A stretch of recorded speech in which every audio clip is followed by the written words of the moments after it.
All right, so I guess I'm bringing back the VHS and memories stuff on the podcast. When I first started the podcast, I was doing it, and I've done it before on the channel. And yeah, it's a good way to talk about some retro movies we used to like, and or didn't watch, or watching for the first time now. So yeah, we watched Rambo: First Blood, 1982, with Sylvester Stallone. What's your first thoughts? Did you see this right away, or how many years ago the last time you seen it? Oh, well, I must have seen it probably when it came out. So, but probably when it was on TV for the first time, or pay TV back in the day on First Choice Super Channel. That was Yeah, in Super the Channel. 80s. I remember Super Channel. That Yeah, was life. yeah. But I mean, This movie is I rated haven't. R and stuff. I remember. Yeah. I always just waited for those moments when I was Right? like, my Coarse God, I gotta watch language. a rated. Yeah, Yeah. exactly. View- Suggestive scenes. Viewer discretion is advised. Yeah, you were like, Yeah, yes. it's the best. But yeah, I mean, I haven't seen that movie like probably in 25 years. Okay. And I didn't remember anything about it when it first came on. Like, all I knew was Sylvester Stallone was in it, and he was,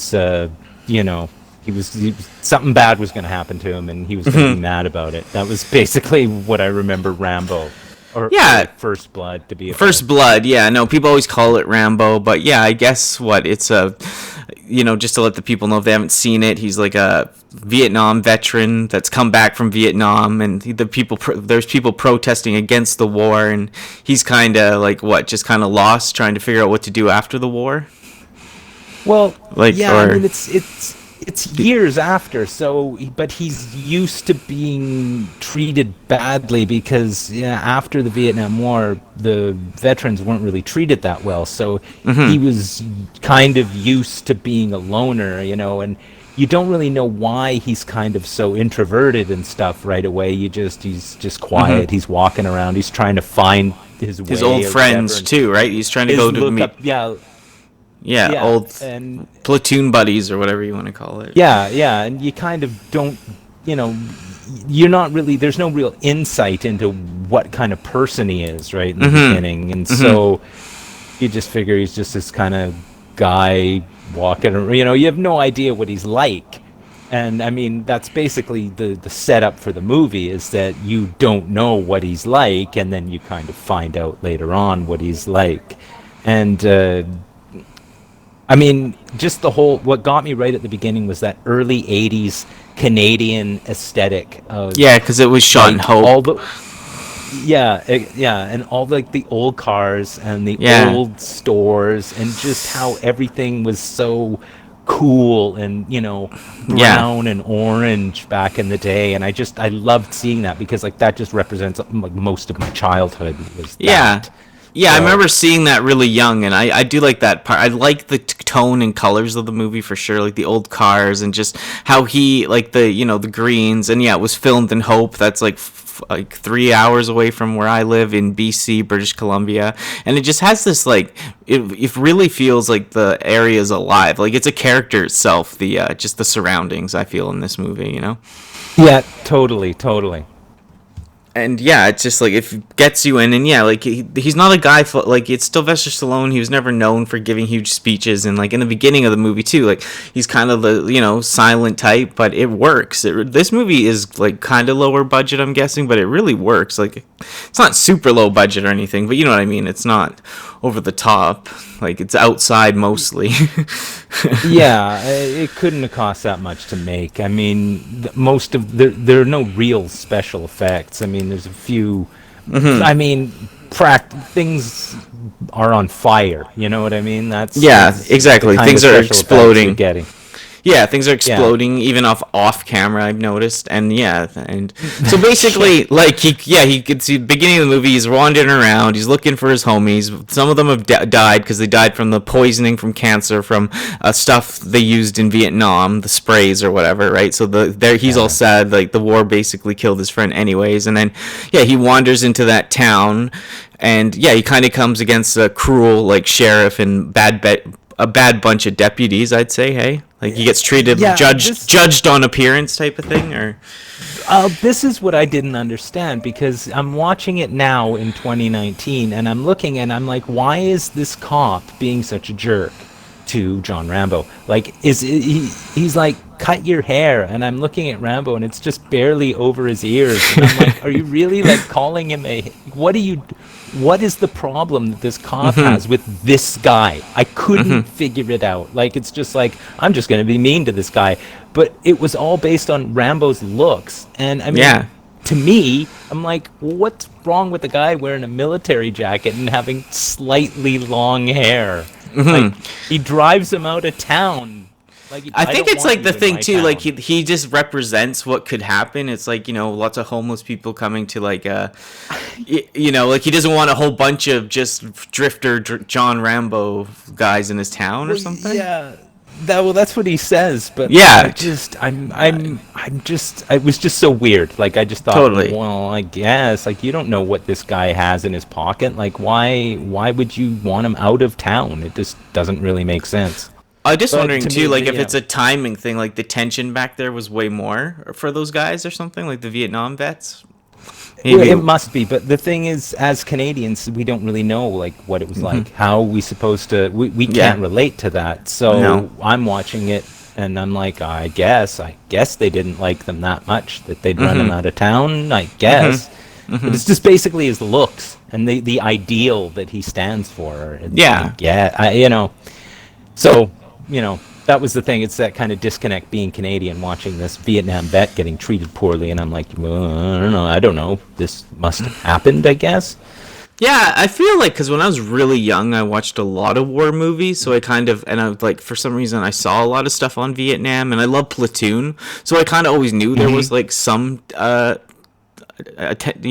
tension between all these groups or whatever, but I didn't know, like, to the extent, because I was just young, right? But I'm now watching it as older. It's like you said, like, they're judging him on just appearance, jacket, flag on his thing. Like, what Americans hating a flag on someone's vest? Like, that's kind of weird. And then the hair, right? Yeah. It's like, it felt really superficial. Like, I'm like, okay, this is a really strange way to drive the plot forward. Just having this guy, them bashing on what he looks like. Like, this is the whole thing is just based on what Rambo looks like. Totally. And like, obviously, like, they don't want more and what it kind of stands for, and then and then I guess he tries to drive him out of town, the sheriff, and then like he's like, I'll go to Portland. He tells this guy, that's the best part too. Go to Portland, buddy. Your haircut and your deal. Go to Portland. Like, that's where you belong. It's Portland. Like, that's funny. And he turns the cop drives off, and then he turns around, so it's walking back right into town, right? And the cop's looking at him. So they arrest him. I know, for what grounds, right? Like, I wondered what was going on. Vagrancy, probably. Yeah, vagrancy, that kind of stuff. Causing trouble. But and like, and then they bring him into the jail, and everyone hates him.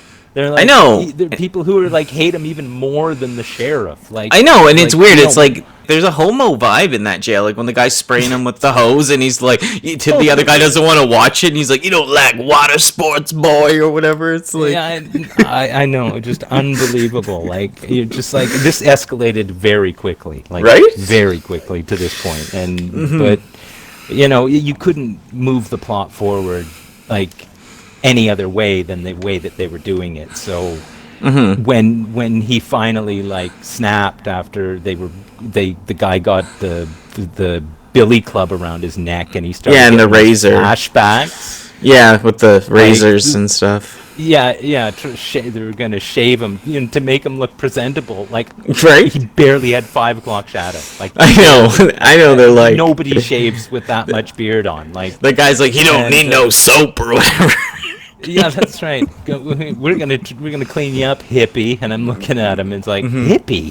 Holy, your standards of hippie are really like strict. If this is, I can almost not see your ears. You're a hippie. And they got him tied up, or like with the billy club around his neck, and then they're gonna shave him, and then he panics because like it reminds him of like when he's in Vietnam getting tortured, getting razors cut on his chest, and he loses it. He basically goes, this movie is about just that whatever post-traumatic stress disorder, but PTSD, exactly. yeah, but it's before the time when people talked about it, I feel, right? Like, for sure. No, that's the thing. I realized that right from the very start, that I was like, oh my god, this poor guy. You know what I mean? Like, this guy's unable to. He's not being given the treatment he needs for this. Obviously, he's like, okay, you're just on your own, and anything's triggering him off. Like, well, granted, being choked out, forcibly shaved with a straight razor, might, kind of make you flip out. Yeah, no soap, but yeah, no soap. Yeah, I mean, and those flashbacks were just brilliant. Like, I loved those flashbacks where just like you see the guy, the Vietnamese soldier, or threatening him and stuff in the flashbacks, and it was just like, it was just great. Like, it told the story. Yeah, and it shows went to that point. He actually he a switch turned on. Like, he changed kind of after that extreme adrenaline or whatever. Oh yeah. He turned into that killing machine. Yeah, that escape from the jail was the just escape. Amazing. Yeah. I know. It was just amazing. I loved every minute of it. Like, I know. It was just totally wild, just punching people out, and punching people in their necks, just and then getting on the motorcycle outside, and the motorcycle, and the cop, the sheriff finds out that he's getting away, and I think, remember, the sheriff's homies are they're trying to shoot a rifle down Main Street at him or something. He's like, "You idiots!" He's like, throws it up or whatever. There's people down there. Well, it's Hope in 1983. There's not a lot of people. So. No, but still, that motorcycle chase was awesome. Like, it just went on for 10 minutes, and I'm watching this, late 70s giant American car trying to drive down gravel roads with its rear-wheel drive and just skidding out everywhere, and I'm like, there's no way he's catching up with Rambo. This is not happening. But, right? The cop was a good enough driver to manage to keep up with him till he went tipped over or something. Ended up in a creek. He went as far as a car could take you, and then the part that I like the most as a kid is I don't really like the ending. I kind of always phase out, but I love the part where he right after the motorcycle part, when he's in the mountains with his making guerrilla warfare style, he's making clothes out of rags that he finds, and he's just a machine. He's basically the Predator from Predator and Aliens. He's a killing machine in those in the forest. It's crazy. Yeah, it really is it's like a precursor to all the same kind of movies that come after this. He's just like you said, he's a machine. He starts figuring out how to survive immediately and starts getting to work at it immediately. There's no I'm going to sit down for 5 minutes and chill. It's okay, I'm going to make a poncho out of this tarp. I'm going to start carving these sticks into weapons. I'm going to do this, and I need fresh water. I need this, and he's just back into military mode, and that part was great. Watching him make that poncho was just brilliant. I had such a good. I thought, this is amazing. No wonder this movie's so great. I know, and then the part the sheriff he calls in his people, and that helicopter part too, when he's in the forest, they're we'll get him out with the helicopter, and that other guy that was holding the stick on his neck is in the helicopter trying to shoot him while he's hanging off the side of a mountain, Right. Yeah, no, it's just crazy. It just escalated really fast. That's into this just stealth mode, great manhunting man segment in the movie. It was just so intense. And when he drops from that tree through the trees from the mountain when the helicopter's shooting at him, that's great. He's just smashing all these branches, and I mean, you expect him to hit the water. You don't expect him to go and fall through all those branches and actually hurt himself, and have to repair his wounds, and it's really intricate. It's more intricate than I thought it would be. I thought it was the scene. Simple. Simple. And then the part where the guy's in the helicopter shooting at him when he's on the ground, just how the helicopter's hovering there. Is that all filmed real? That has to be, right? That's all. Well, yeah, for sure. No, there's no. I mean, That's yeah, all that. practical effects, I'm guessing, right? Yeah, yeah. I would And imagine. And yeah, maybe I some didn't. shots are this and that are different, but for the most part, like those wide shots, that's awesome. That's really good. Yeah, it was amazing. Like when he fell off the cliff, I didn't even see any wire Work, yeah. like on him. Like he fell into like an airbag down underneath. Well, it probably wasn't him, but I mean whoever did it Yeah. nowadays, it would be completely different. But that was just it was all just it just looked so like it looked cheap, but it looked great. Like Yeah, it has a like, cheap part to it, but it still like it looks good. Like it really gets me, like like I'm really focused in the movie. It doesn't take you out very much. Yeah, and I mean, when they had the guys looking for him in the woods, it was just like, it was so like, it's like every stealth video game that there is. He's like hiding in the tall grass, and the guy walks by, and he grabs him, and the guy doesn't see him, and you think. In all those games like Uncharted or whatever, and Tomb Raider, you're hiding in the tall grass, and how can they not see me? Well, this Rambo, they couldn't see him, No. and that's what it's all about. Like his stealth mode was just incredible. I know. I love Yeah. it. Yeah, I know. Like when I guess like he throws that rock too at the helicopter, then like he kind of kills that guy, so that's why they get even more angry, right? Because they think he Right. killed this guy on purpose, but he was just trying to like not get shot and like get the helicopter off of him.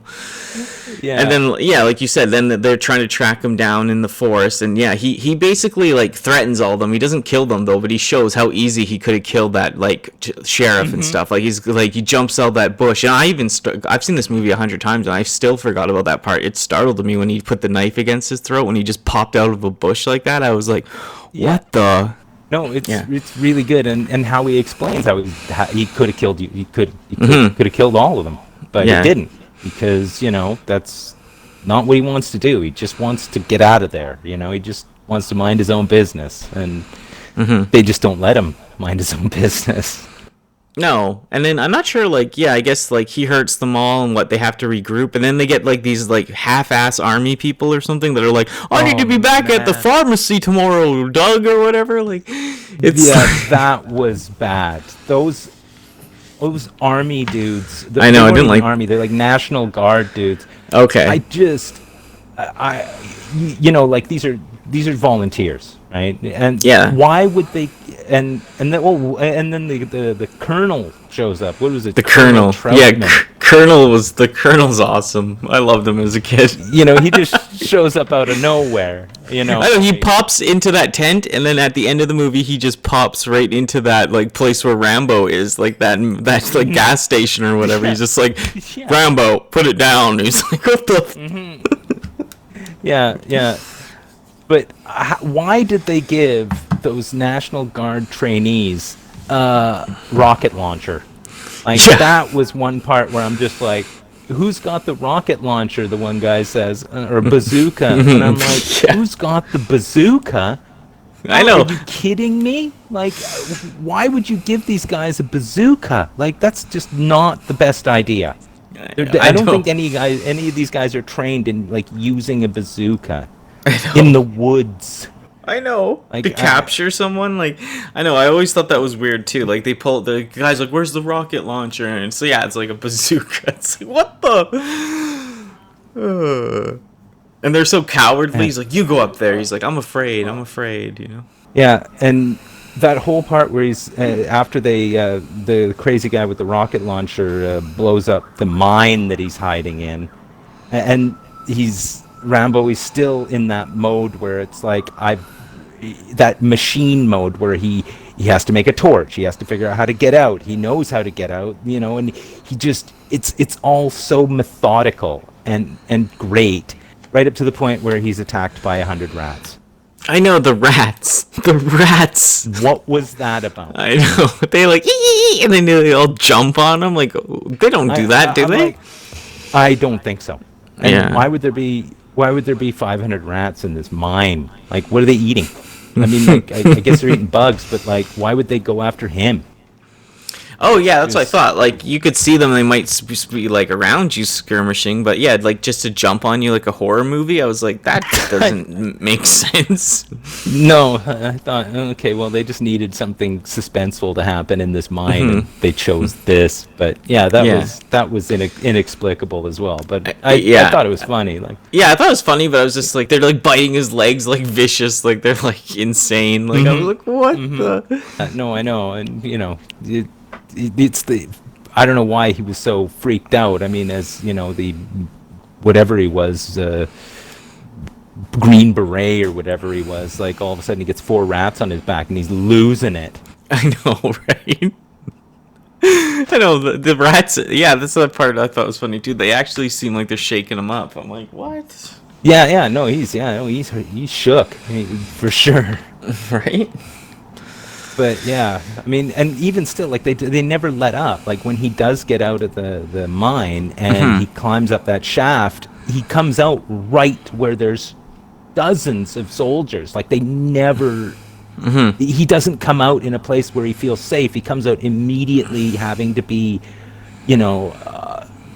watchful and like still in his military stealth mode. Like it's really, it never lets up at any point. They just keep you driving forward this hunter scenario, right? Yeah, totally. And like I feel like the end for some reason, like it just, I don't know, like when he's in that, he escapes from the mine, he's in that town running around getting weapons and like shooting the telephone poles to like make a blackout and stuff. But I just find that part weird with the sheriff running around on the roof, and like I just find the ending kind of like not what I wanted for some reason. Not that it's bad, but it's just extreme. Like he's running around with that huge like machine gun that's supposed to be on a tripod or something. Like, you know what I mean? Like it's the M60, the one that you always picture Rambo holding. That totally. I had no idea that this. I forgot completely that he ran around with an M60 in this movie. I thought that was the second one. Yeah. But no, here he goes, running around Hope, BC in 1982 with an M60, blowing up gun stores and stuff. Yeah. Like, it was pretty, but yeah, the ending, like, how he, hunted down the sheriff guy, just, I don't know, like, that was his end game. Like, I gotta get rid of this guy. Instead of escaping, true. I'm going back into town. This is instead of going the other way, I'm gonna go into town. I know he could have left. It's like he kind of like that, stress disorder thing. That's like he kind of wanted more. Like he wanted, like the guy even says that Colonel, like this is you started this war type thing, right? This little battle. He wanted it. He wanted that adrenaline. He wanted to be back in the woods and. Yeah, I guess so. I guess because that's what he knows best, right? He's not. He doesn't function in society properly anymore because he's just treated like an outcast, and now that he's back in that military like way, he felt normal. Like he felt that was what he needed to do. So I mean, I didn't think of that. That's probably what it was. Yeah, and then I just find it weird that he's like, how does he sing? I don't understand the part, like it's just him and the sheriff at the end. Where's everyone else in town? Or I don't really get that part. Well, I mean, all the deputies are like hurt and in the hospital. Okay. So I mean, and the military guys, I don't know. They're all distracted by all the things he's blowing up. So true. He's distracted them all to one side of town so that he can go to the sheriff's office and literally just shoot it up with his M60. Like that felt like that was his end game. It's like, okay, here I am. I'm gonna shoot the sheriff's department up. Like the building was part of the problem. Yeah, no, for sure. Yeah, like he totally owned them at the end, and then he could have killed the sheriff. He somehow got the sheriff to get above him, right? Like the sheriff was on top of his building, or. Yeah. Up on the rooftop, looking down, the ultimate position to be in. And I have the high ground, Anakin. No, exactly. And I was thinking, like, the rooftop is my go-to spot when I'm playing Arma 3. So I mean, I'm like, oh yeah, that's exactly where I'd be. I'd be on the roof. And then you look around and you see how many buildings around you are actually taller than the sheriff's place, and it's like, well, so Rambo could just go up across the street to that 3-story building and shoot the sheriff on the. But they never really thought of that. Yeah. Really, you know, I'm thinking about how I would play the game Rambo, and not actually the movie situation. But yeah, no, it was just and then I mean, you don't, and when at the end there where he finally, you know, where the colonel, like you said, just walks in and like, yeah, you know, the guy's hey, Rambo. he shot the guy on the ground. He was on the roof and he like shoots him, so he falls through a window, and then the guy's like he might have shot the sheriff in the face if that guy didn't pop out of nowhere. I feel like. Yeah, nick of time, came in Yeah. nick of time, and Yeah. and that's when you finally get the driving message behind the whole movie, is where Rambo gives his speech at the end. Yeah, the speech, yeah. And it's a good speech. Like, I like how he delivered it, the acting, actually. Me too, because it felt almost spontaneous, like he had the idea of what he was going to talk about, but just kind of like winged it. Because it was really, like, it's genuinely emotional and heartbreaking from Rambo's point of view. And you know, you kind of forget that about the movie, that there's actually a message involved in this. You know, everyone just pictures him like, you know, dropping out of a tree with a poncho on, stabbing a pig. But it's you know, a guy suffering from PTSD and being unable to live in today's society because he's been made an outcast. Yeah, no, it's perfect. Yeah, it's crazy. Yeah, and it's just I don't like the other ones really, like the other Rambo movies. I can't get into them. This one, like, it seems like more of a real movie, real message. Yeah, it has the huge machine gun and all that, but it's like it's still grounded to a point, you know? Yeah. It's like, okay. It makes a lot of sense. Like, despite the fact that it is generally thought of as kind of like a throwaway movie. Yeah, I think it's better than a lot of stuff I see nowadays. Like, just how, whatever, it's somewhat, like, I like the message, I like the violence, I like everything that's done, you know, in, like, practical effects and stuff, so. Yeah, and I mean, everything that he does has a reason. You know the reason for it. And you may not know the reason in the beginning, but you find out gradually as you watch, and, you know, it feels like a well-balanced, like, very like poignant movie. And you know, everyone talks about Rambo like it's some kind of, like, it's not the Rambo that people talk about isn't the Rambo that's in this movie. You know, this guy's just hurt. Like, he's just hurt, and he's trying to he can't cope. They don't tell you that.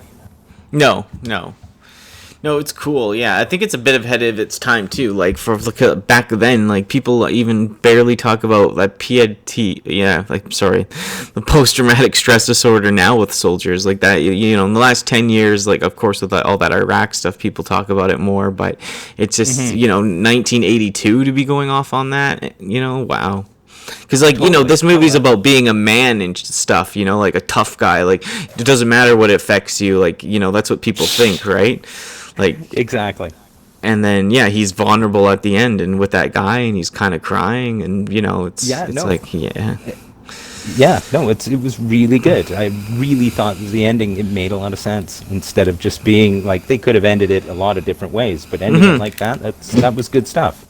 Yeah, that brings it all in.